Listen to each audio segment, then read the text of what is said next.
Howdy folks, welcome back to the channel. Today we'll be doing another episode of World in Flames Collector's Edition Days of Decision 3 Combined Game Playthrough number 2. I want to make a quick note. During the January-February turn, Germany selected the Anschluss as a political option. I had forgot to add the oil resource and the factory to Germany's totals. So what I did is I added an oil. The factory doesn't matter because Germany still doesn't have enough resources for all the factories. But what I did is I added the oil resource for the January-February turn. I counted that as a saved oil because Germany didn't save an oil that turn. And for the March-April turn, I added a build point because it would net out to be one build point. So that was relatively an easy fix for an error on my part. Okay, so that being said, let's go take a look at starting money. Dive right into the turn.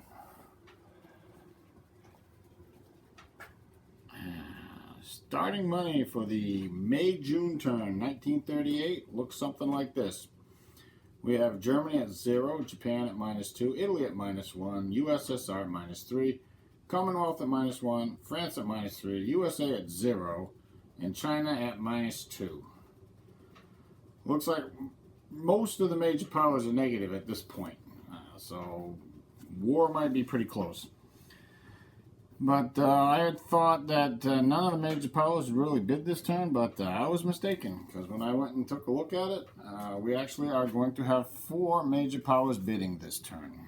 We're going to have Germany bidding, France bidding, Commonwealth bidding, and Italy bidding. They all bid 1.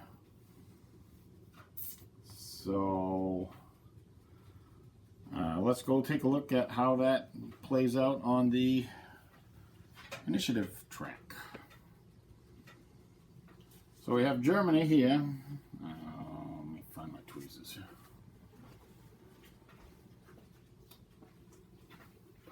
Okay. We have Germany here in the 3rd position. That's going to give her a +3 with her 1 is a 4. France is in the 2nd position with a +3 with her 1 she bid. That's 4 also. So Germany and France are tied. The tie is going to be broken by the political initiative or political effectiveness. And we come over here and take a look at the French are in the 3rd spot. And the Germans are in the 5th spot, so the Germans will break that tie. Germany will be 1st, France will be 2nd. The Commonwealth bid 1 with her 4th position, that gives her a +2. And Italy bid 1 with her 5th position, that also gives her a +2. They're both tied at 3. Again, the tie will be broken by the political initiative. In this case, the Italians and the Commonwealth are both in the 3rd. Both have a political effectiveness of 3. So the tie will be broken by current order. So the Commonwealth will be 3rd. The Italians will be 4th. The remaining non-bidding powers, we have the Soviet Union at a +4. That'll put them in at 5th. We have Japan at a +1 with the USA at a +1. Well, the Japanese political effectiveness is 4. USA's is 2 -1, which is a 1. So the Japanese will win that tie. And, of course, China will be last at 8th. So the first last card will be at Germany, and the last card will be at Italy. Let's go see what the Germans want to do. Come on over here.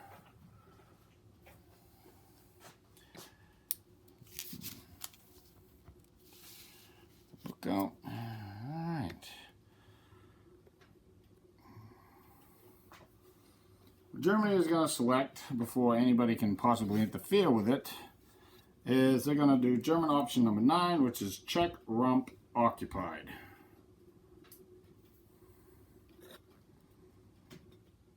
Okay, it's going to cost Germany 6 money for this. She may only play this option if she has successfully played German 8 in the previous turn, which she has. Czechoslovakia is not in civil war, conquered, at war with, or aligned by a major power. None of those are in effect. You can see all the minor effects here. I'll have to go put the markers out. The U.S. entry is a +8, so that's pretty good. The effects of this is Czechoslovakia is now a German colony. We will remove the check marker from the status display. Czechoslovakia no longer has a partisan value. We're going to increase Commonwealth political effectiveness by 3, because she is democratic, and we're going to increase France's political effectiveness by 1, because she is a democratic. We're going to place 2 German infantry and armor, a fighter 2, and a land 3, and 2 pilots. They will arrive as reinforcements in the next turn. So it's actually a pretty good chunk of reinforcements there for the Germans. So I will take care of all this, and then I'll come back with Germany activating a minor.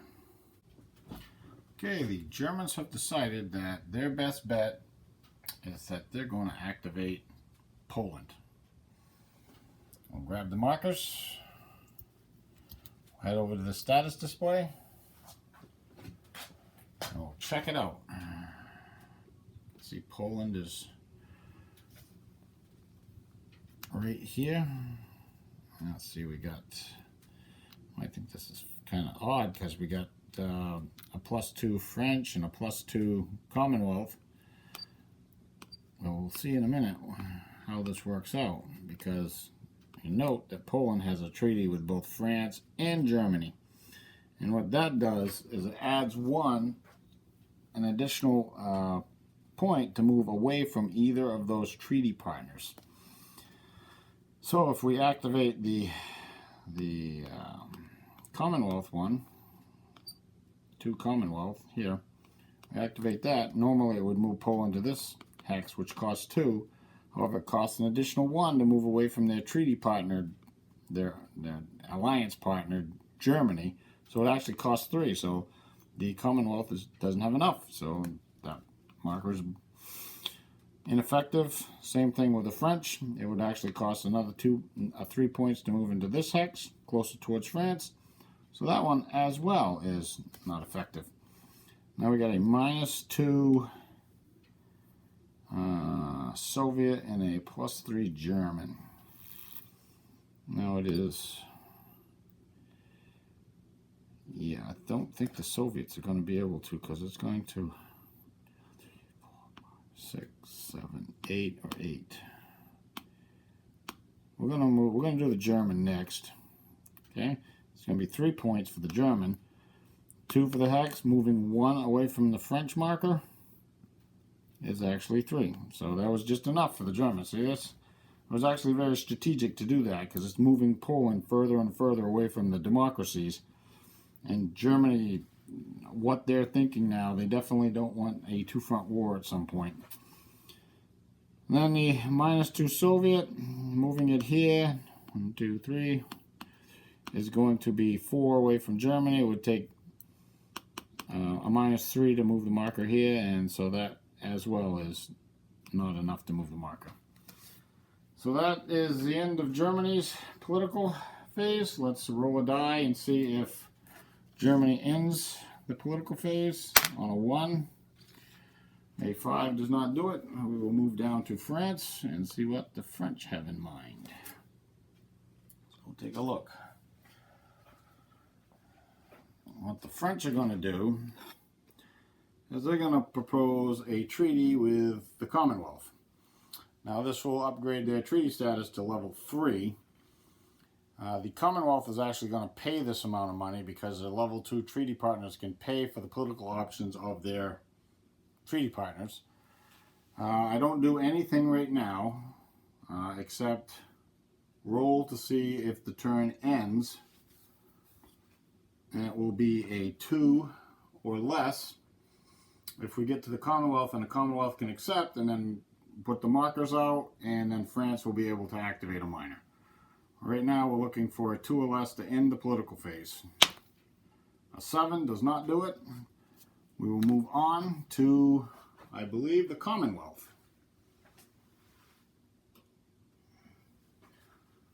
The Commonwealth is going to play her 0G, I think it is, which is accept a proposal.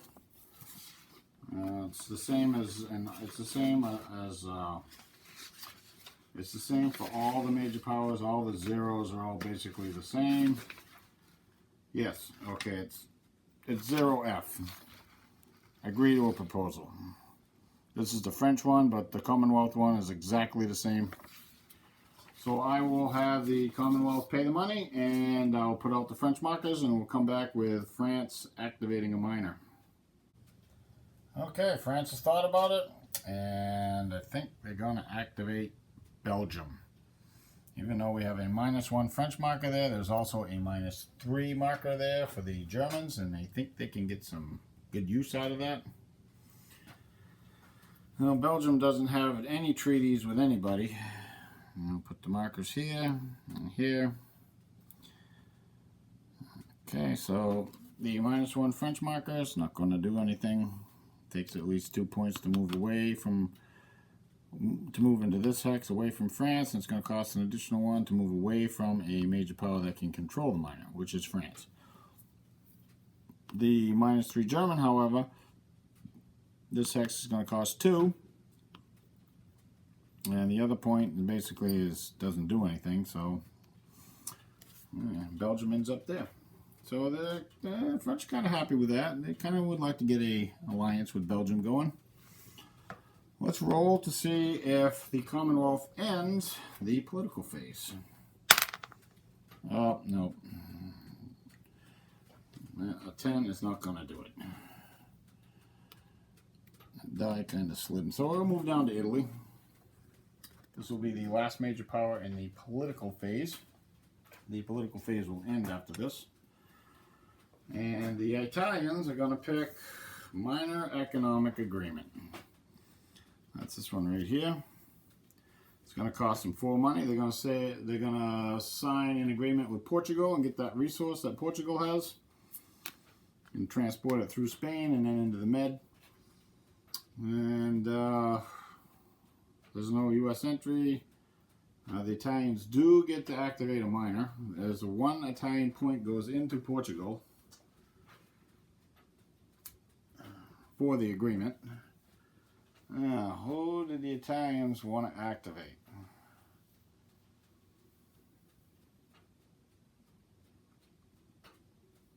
I think the Italians want to activate Spain. And the reason is not to particularly move the marker anywheres. No, on second thought, maybe they don't want to activate Spain. I think maybe they're going to activate Yugoslavia. It's not really sure how this is going to work out, but that's what we're going to activate. We're going to activate Yugoslavia. Now, Yugoslavia has a treaty with both the Soviet Union and the French. So we'll see how this pans out. Excuse me. Got a +4 German, a +4 Soviet, a +2 Commonwealth, and a +2 French. That's going to cost the Italians a total of 5 money, bringing them down to a whopping -6. Not really good. All right, so we know that the marker will not be able to move towards France because of the agreement with the alliance with the Russians. It's going to cost 3 points to move into either of these 2 hexes. So the +2 French is gone. The +2 British is gone. Now the +4 Soviet, that will move the marker. And the Italians think the best place to put the marker is here. That's going to cost a total of 3 points to go there. And the additional point is not enough to do anything. 1, 2, 3, 4, 5, 6, 7, 8, 7 to here. 1, 2, 3, 4, 5, 6, 7. So either here or here, we can move it for the Germans. And I think the Italians think it best that the Yugoslav marker move kind of into the middle, away from both the Soviets and the democracies, because we would prefer to have Yugoslavia not aligned by anybody until we choose to actually attack them, if we attack them. So that's the end of the political phase. I am going to roll for initiative, and then roll for weather. I'm expecting the weather to be really good because there's a +1 to the weather roll for this turn. So I will do that. We'll come right back. We'll take a look at reinforcements, and then we'll start the first impulse.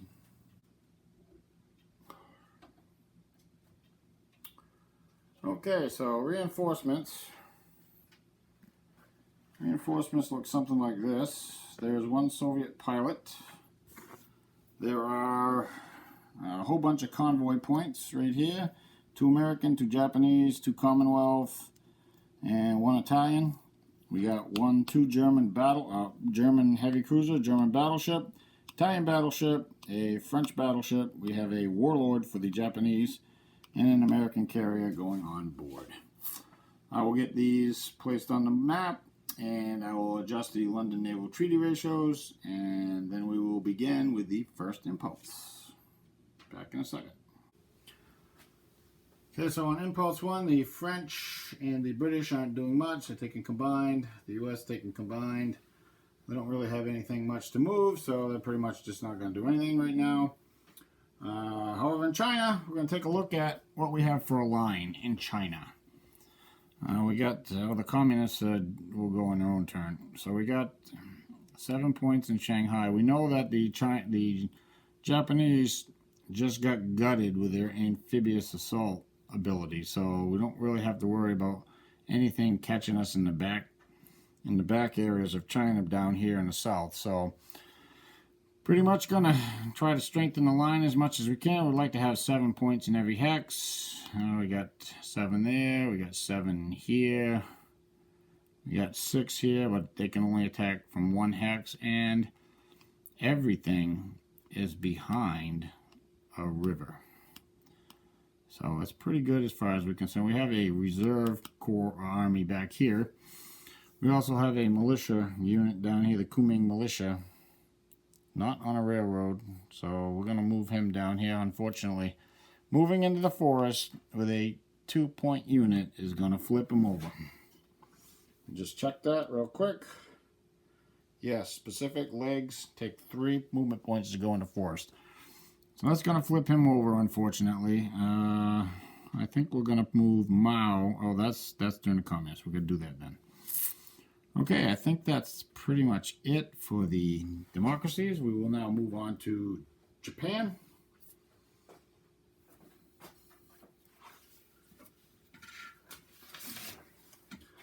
Okay, the Japanese are going to pay oil, they're going to pay as they go with oil.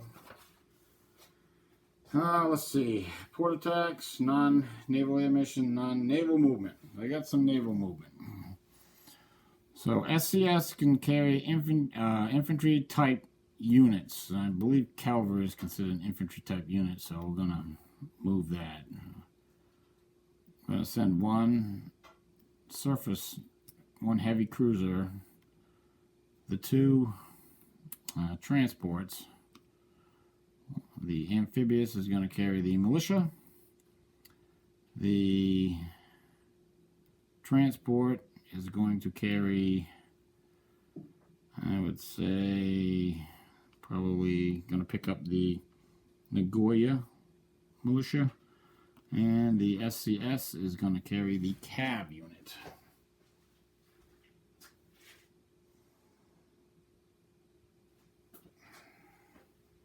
And we'll send the heavy cruiser Nachi out to do that.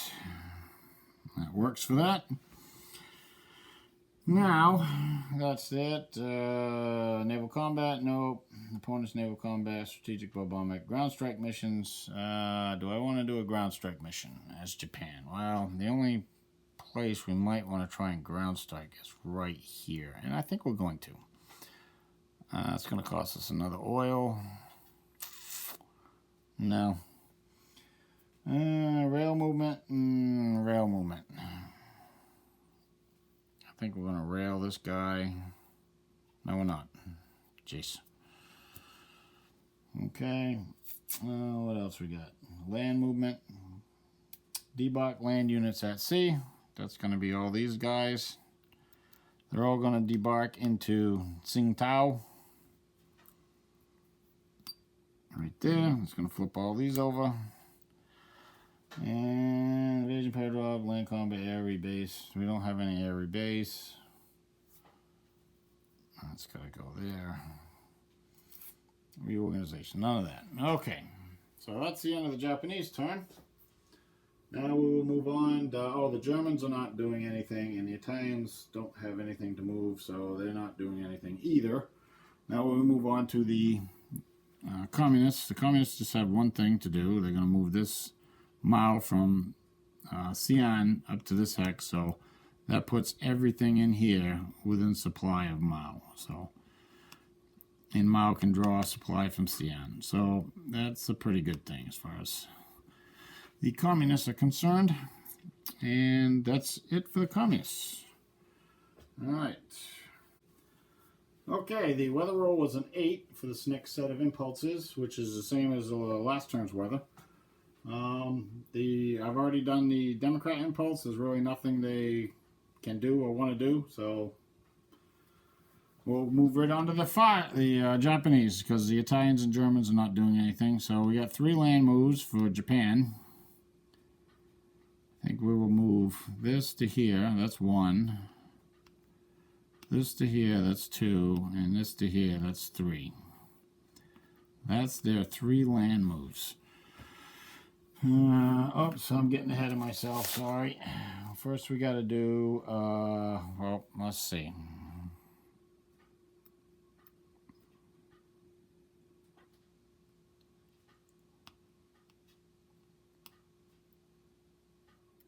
Okay, so we will be doing a ground strike. Before we do the land moves, we're going to try a ground strike. So we're going to fly the bomber over here, and of course they're going to intercept with the Chinese fighter, and then we're going to intercept the interceptor with the Japanese fighter. So we got a little air battle going on. We'll put it up here. Guess we can still see that, all right? So the Chinese and the Japanese are equal. They're both at plus. They're both at 0. So it's basically going to be straight up rolls. Whoever rolls better will probably win. And you can never tell with that. So let's see. First, the Chinese player rolls. If I can find my dice. This is on the 0. Alright. China rolls. They get a 12, which is really not good on 0. For 12 on air combat, for attacker clears through any one bomber. So guess what? The bomber makes it through. So he will get to do his ground strike. And now the Japanese get to shoot back at the Chinese. And well, that's just as bad. 10. Defender clears through whatever. It doesn't make any difference. So at this point, the Chinese probably want to abort, because really, what's the sense? I mean, why risk the fighter that they probably wouldn't be able to rebuild? We're going to leave it right here. Alright? Alright, so the Chinese fighter will abort. Let's see, he can land. I think he's going to land. He can go 2 hexes. I think he's going to land back here. At least he'll be safe. The Japanese fighter will also have to land. He'll go there.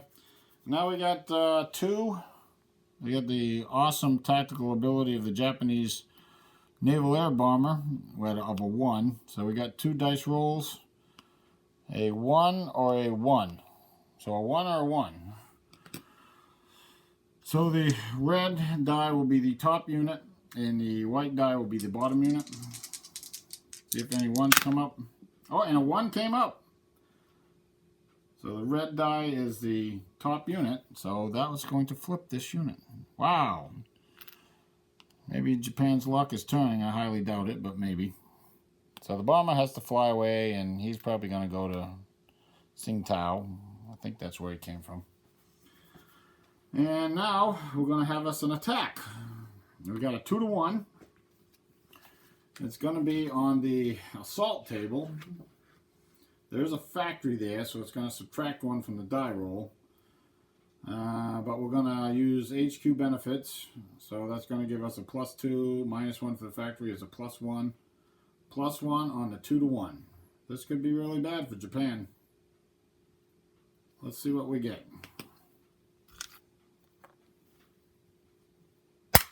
Oh! Just when you want it to roll, it don't. So it's a 9 on the 2-to-1, which becomes a 10. Half the units stay face up. Two Chinese units are dead. The remainder shattered. There's only 2 there. And, yeah, okay, so half the Japanese units will remain face up. We did use HQ benefits, so we have to take that into effect. Alright, so these 2 guys are toast. They will go to the cadre pool. And China just had her line breached. So we got 6 units, so 3 can stay face up. So this guy's going to turn face down. He has to.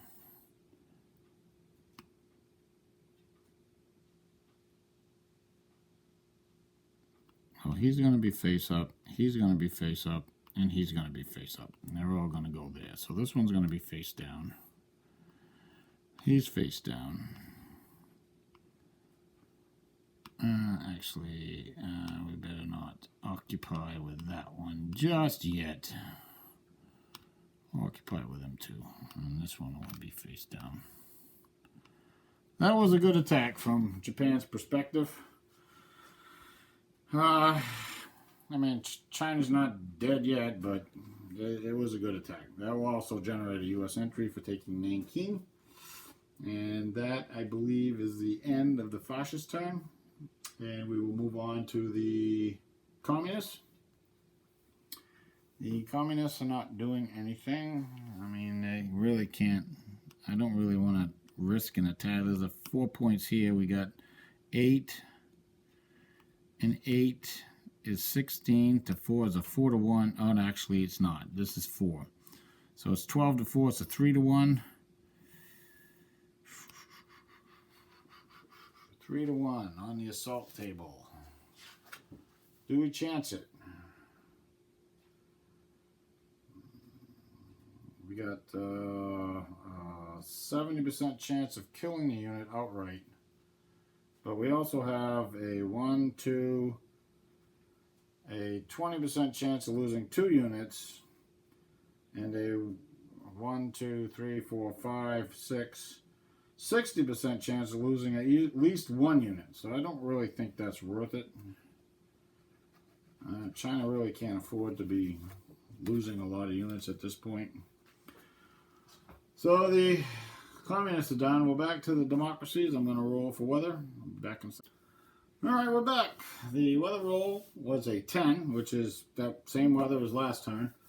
The Democrats, the British and the French and Americans are not doing anything, so we're going to just roll right over here with the Chinese and see what the Chinese can do to possibly mend their line here. They're taking a land, obviously. Well, that's not looking good. I think we're going to have to move this guy here. I think that costs 4 points, doesn't it? Mountain. Yep. So that's going to flip him over. And I think we'll move here. I think. Sunk. This is a problem. I think this is going to go here as well. Yeah.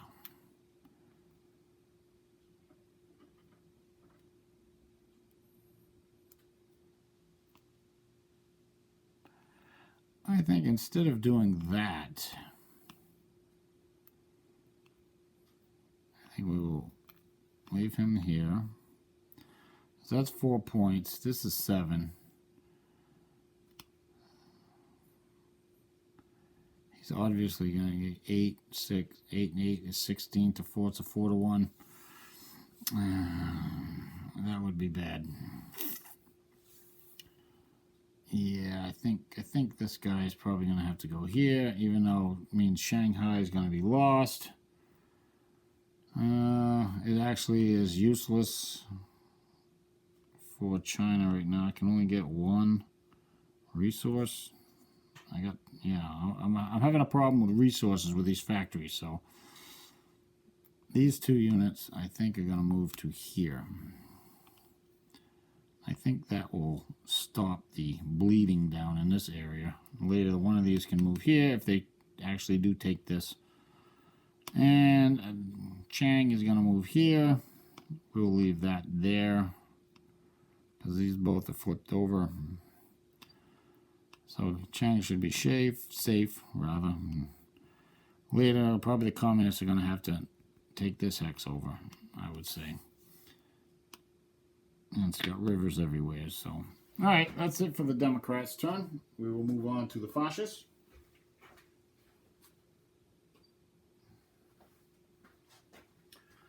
Well, the Japanese were pretty happy about that. That was a good turn for them. But they still need to do something. I think they're going to take out combined. So they're going to move the 8-3 is going to come down here. The 6-3 is going to go here. And the 5-2 is going to go here. And we're going to try to make an attack on Shanghai. It's 1, 2, 3. So that's 3 land moves. Yep. So we got 16. These are halved. And 5 is 21 to 4. Will be a 5 to 1. 5 to 1.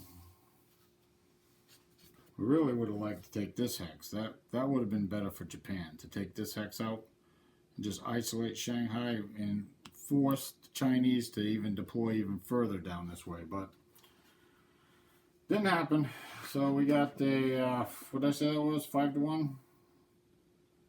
5 to 1. There's a factory there, so it's going to be a -1. 5 to 1, -1. Let's try it. See what happens.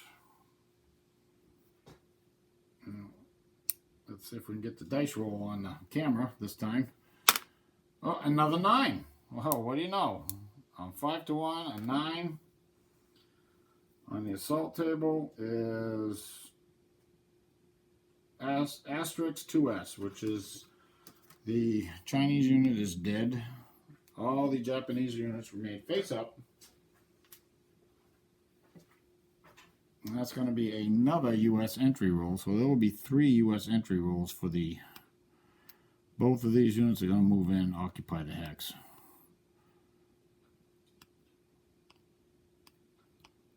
Two, 3. I have 3 Chinese resources so far. For Japan. Okay, I got to check that, make sure that's correct. Alright.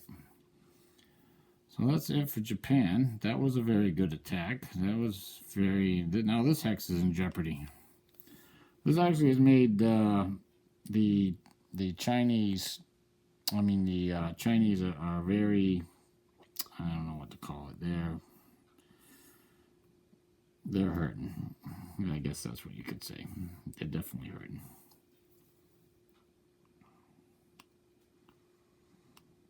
Okay. So we can do that, I think.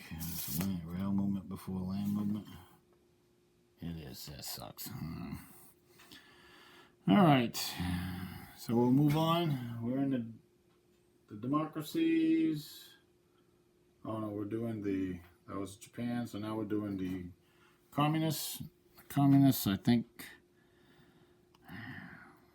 They want to move this guy here. This guy here, I think it's 8. Not gonna get an attack. That's out of supply, so obviously we got to start possibly thinking about helping out down here. I'd like to get that hex, but that's going to be a little bit difficult the way things are arranged right now, because I can't. The Chinese communists cannot stack with the nationalists. So that's it for the communist turn. We'll move on to the democracies. I'll be back with weather. Okay, the weather roll was a 2, which is really bad weather. China's butt is saved again by weather.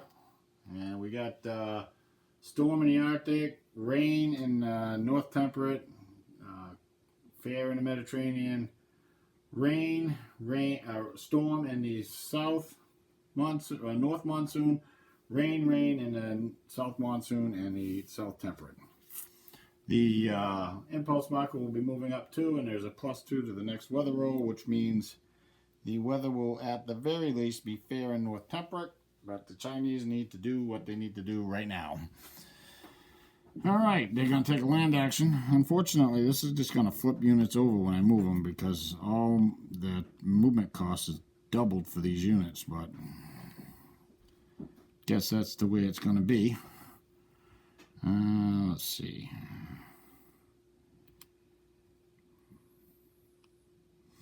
Really want to get the communists in there, but with the fascists moving between the... Yeah, that's not good.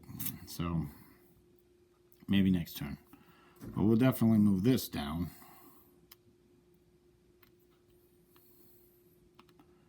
What if I just left that there and moved this down? That would be 1 point. He's 5, but he becomes 2.5, which will be, it'll be 3 to 1. Nah, that's not a good idea. Not a good idea, so we'll move this instead. Okay. Alright, that looks good as far as I can see. Oh, I want to rail this up to here. Hang cow. So we are building a line back, and we do have somewhat of a line. So that's a good thing. Okay, so that's the end of the democracies. We'll move on to the fascists. I don't want to move anything, or the Japanese don't want to move anything, because if they move it, it flips over. And so I think we're just going to hang pat right here, right now. Plus supply is an issue. It's not on the coast here, or next to the headquarters, but up here the supply is definitely an issue. So that'll be it for the fascists. We'll go on to the communists. I don't think they're going to... No, they're not going to move anything. And then we will return to the Democrats, and I will roll weather again. Okay, I did actually roll to see if the turn ended, because it was 1s and 2s for the last 2 factions that moved. I did not. So we're back here. The weather roll was a 4, which is modified to a 6, which is fair weather everywheres. No modifier for the weather roll for the next set of impulses, and the impulse marker moves up 1. So the democracies are thinking about taking a pass.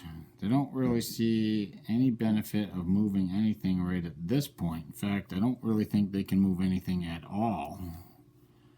I mean, these are both flipped over. That's flipped. That's, yeah, I think they're going to take a pass because the turn can end on a 4 right now. Let me check. Yes, it can end on it if I roll a 4 or less. So let's see if the impulse ends. A 9 does not end the impulse, and we will move on to the fascists. They took a chance, didn't work out for them.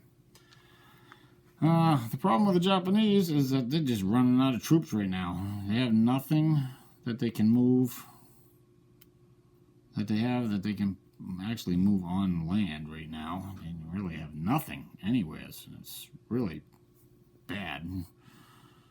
Let's see. I think they're going to rail this guy up to here. That's going to be their 1 land movement for this turn. Kind of worried about the... He's going to move there. Alright, that's 2. I think the 3rd one is going to be this guy moving here. That's 3 land moves.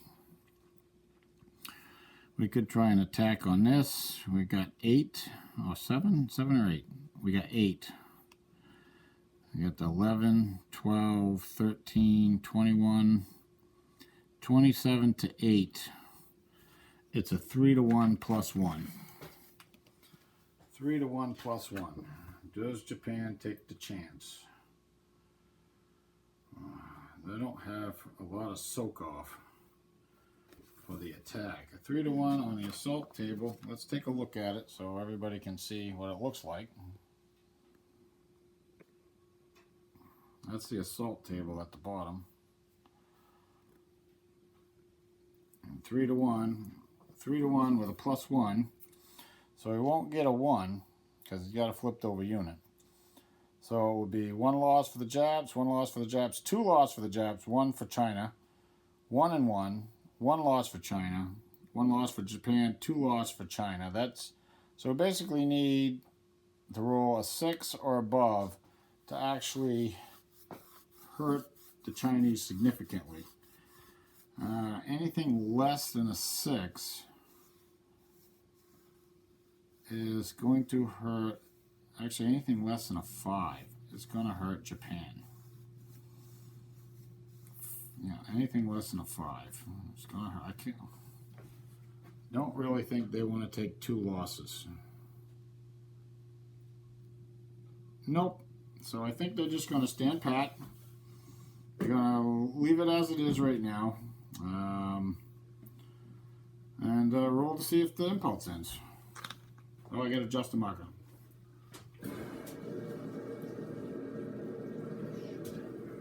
So we're going to be at a 3 to see if the impulse and the turn ends. And it does. I rolled a 2. So we'll end on the fascist turn. The communists didn't get to go, so that's going to move their ideological marker down 1. I'm going to do partisans, do U.S. entry, all that stuff, and I'll come back with production in just a second. Okay, I decided I'm going to capture the U.S. entry rule on film. So we have 2 cities that were captured in addition to the regular roll. So there's a -1 from each of these dice because of the Peking Bridge modifier. So the roll is going to look something like this. So we got a 2, a 2, and an 8, which is going to modify to a 1, and a 7. We'll go take a look at what that's going to do on the chart over here. There's a chart on the status display, war with a Democrat. So a 2, oh crying out loud. Alright, right there. Alright, so this is the chart, war with a Democrat, that we roll on. So the 2 2s are going to be both the -1s. And the 7, or the 8, which modifies to a 7, is going to be a +1. So it's going to be -2, +1 is a -1. So the net U.S. entry for this turn will be a -1 for Japan. Now I'll be back in a second with production. Okay, so there were no partisans. Partisan roll is negative. So production for this turn looks something like this. Germany produced 14, started with 7. Spent 9. Peter Strasser out of the construction pool, building a garrison, a sub, fighter, and a fighter. The cost of the sub is actually 1 because this is an original counter instead of a ships in flame counter. So Japan produced 7, started with 5, and spent 7. A transport out of the cups, an amphibious unit out of the cups, and a pilot. Italy produced 5, started at -1, and spent 2. Pulled the Andrea Doria out of the repair pool. USSR produced 7, started at 4, spent 10. Pilot and Zhukov. Commonwealth produced 10, started with 5, spent 6. We got the Queen Elizabeth out of the repair pool, the King George V out of the construction pool, and 2 convoy points. France produced 6, started with 2, spent 4. Pilot and a garrison unit. USA produced 3, started with 3, and pulled the Maryland out of the construction pool for a 3. China produced 3, got 3 from Cadre, received, they produced 3 because they received 1 resource from the U.S., which gave them enough to round their production to 3. So they started with 4 and they spent 5. They're producing a infantry army and a garrison army. Alright, I'll get these reinforcements on the circle and I will close this turn up and get it uploaded soon, and I will see you soon for another turn, maybe within a few days. Thanks for watching, and like and subscribe, share if you want, and see you soon.